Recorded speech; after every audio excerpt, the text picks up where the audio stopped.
Say Ram. I just got a nasty shock.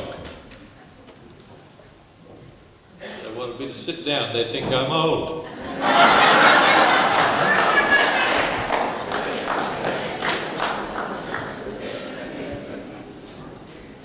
You may think, as I start off, that I'm a little bit off focus or there's something wrong with me, but bear with me. I wanted to ask a question first. A few can answer. Why did you go to Swami? How come that you got there? Nobody knows. Anyone answer that at all?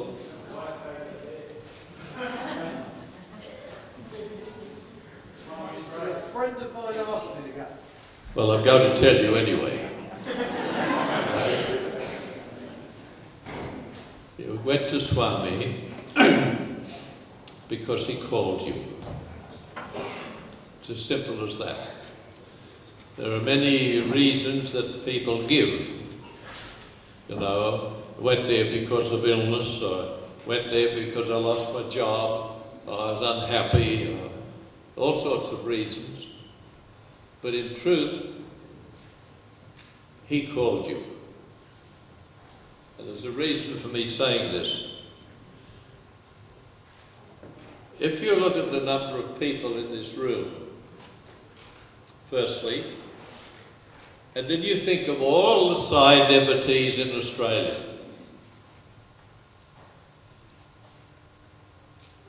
it would be minute alongside of total world population.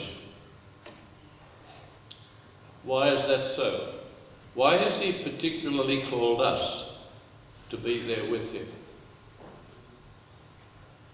It's very simple, really. One time, he said in an interview, matter of fact, it was the first group that I took to, Prasanthi Nilayam, and Swami looked around at them. Oh, he said, I'm so new to all of you, but you are all old friends of mine. How beautiful. And that applies to all of us that have been there, that know about him. So, I say these things because of what he's done for us in calling us to him. What have we done for him?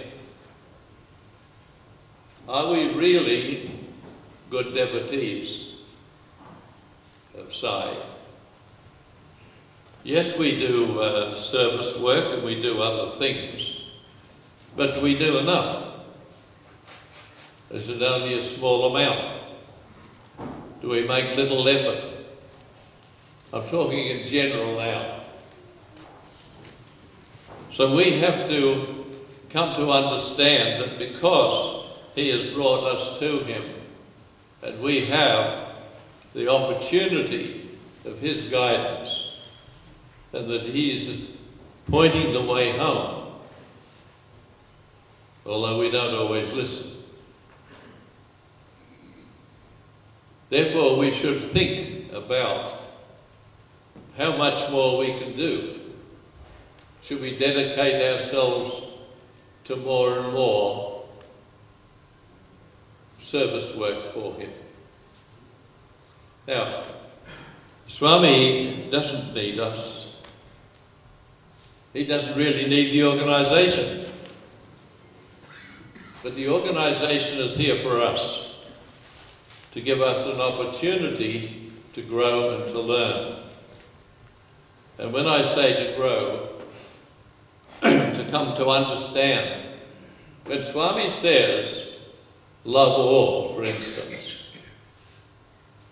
do we find that easy to do? Can you love everybody? It's not easy, is it? No.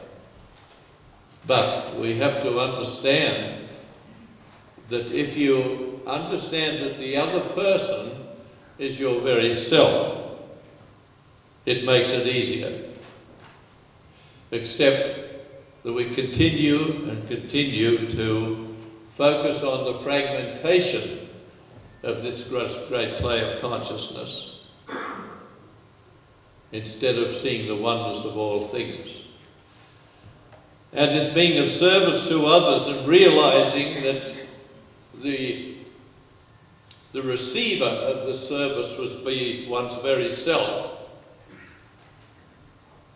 it helps us to see eventually that there is only one, instead of focusing on the fragmentation.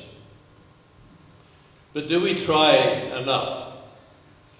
Do we find that we have excuses why we can't do this? Some of you have heard this, but I'll tell you a story about a great king who loved his people so much that he sent his ministers out into the world to find the truth so that he could give it to his people. And so his ministers went out, and a long time they came back. And he said to them, "Did you bring the truth?" And they said, "Yes." And he said, "Where is it?" And they said, "In all those wagons of books." And the king said, "That's no good. Most of our people can't read. And for the ones that can, it would take many lifetimes for them to read the books. You must go out and bring it back in simple terms."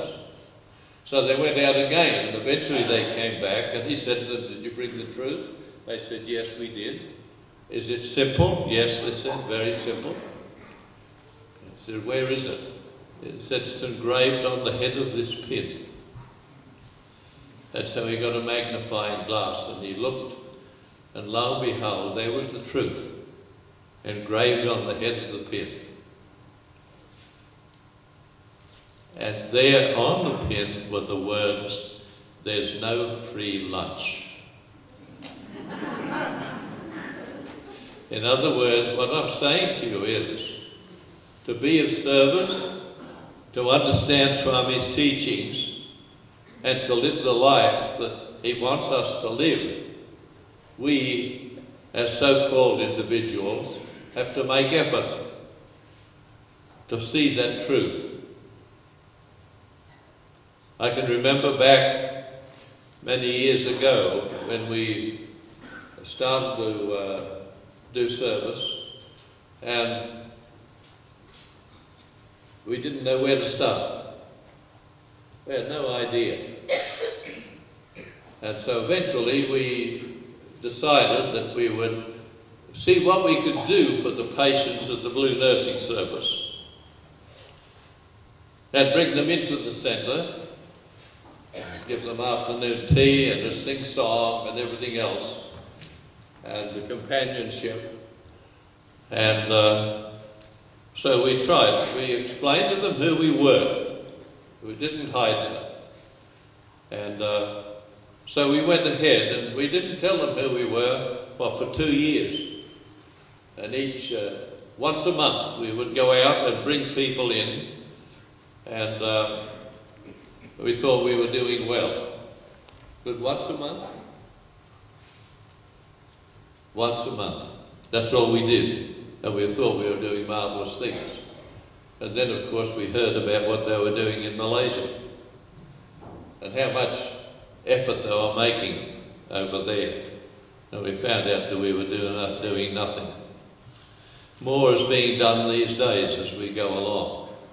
The interesting thing was that the lady from the Blue Nursing Service, and her husband was the minister, she came there once when we were having a Christmas party for them, and then she talked about us being devotees of Sai Baba. So we had hidden it for 2 years, but she dropped the plot, you know. So what I'm saying here is that we have to make effort and continue to make effort until we understand Swami's teachings and we be of service to everybody, and that each person that we look at as one's very self, In other words, I'm saying that the indweller, that divinity within each, is one and the same. And as the lights in this building here, only one electrical current is coming into this building, but it lights all the globes that are here. It's the same with these human globes. There's only one current lighting each form, and that is the psi form. Psi is doing everything. The psi current is doing that. So, Poppy was going to talk in a few minutes about some of these service projects around the world and such like. But I'm a bit like Clint Eastwood in the movies, you know, that he never draws his revolver unless he fires it, if only into the sky. So one last thing on this little presentation is simply do all the service that you can, but above all, listen to Swami's teachings, take them in and live the teachings, understand to continue to make effort in your life to find out who you are.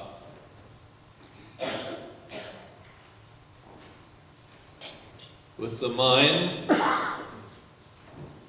we know what the mind is, but making effort with the mind only takes us so far.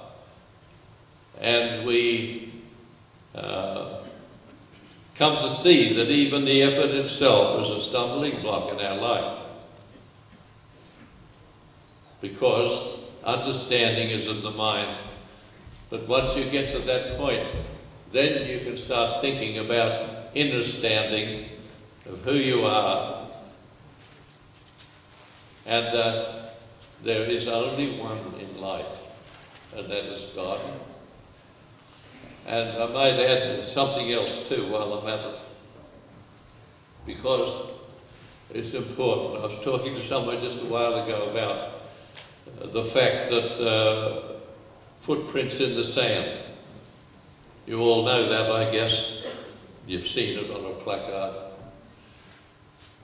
So, the story was, of course, walking with God, and the chap said to God, look, there's two of us walking, but when I'm in trouble, there's only one set of footprints, you're not there. Why is it you leave me then?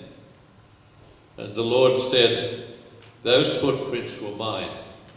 When you're in trouble, I was carrying you. But you know, I found that's not right. I found for me, when I look back over my life, I was carried all the way. Every step of the way. God does everything, we can claim nothing. So we need to listen to God, we need to listen to Sai, and we'll talk about service here all the weekend. But we need to go out into the world again after this weekend and do as much service as we can, because that will lead us to find the truth. It's one way that the person can come to find their own true nature, as being of service to all others, all living forms, not just people. So we need to make that effort.